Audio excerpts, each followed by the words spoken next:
આજે આપણે રોગ પ્રતિકારક શક્તિ વધારતું ઉત્તર ગુજરાતનું ફેમસ લીલી હળદરનું શાક બનાવીશું।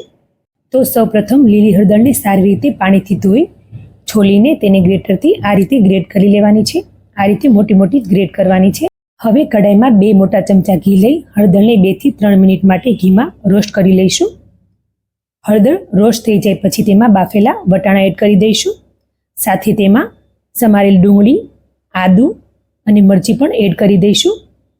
આદુ, મરચાં અને ડુંગળીને એકદમ બારીક ચોપ કરીને લેવાના છે। મીડિયમ ફ્લેમ પર 2 મિનિટ માટે સારી રીતે રોસ્ટ કરી લઈશું। બધું બરાબર સતળાઈ જાય પછી તેમાં મેથીની ભાજી, લીલું લસણ, સ્વાદ પ્રમાણે મીઠું અને થોડી હિંગ નાખીને મિક્સ કરી લઈશું।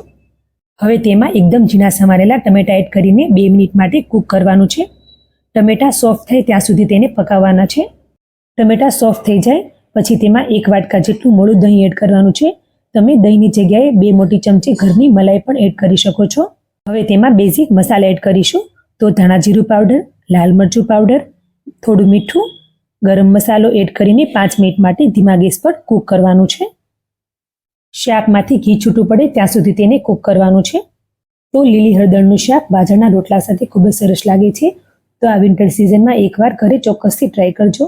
Enjoy, follow for more recipes.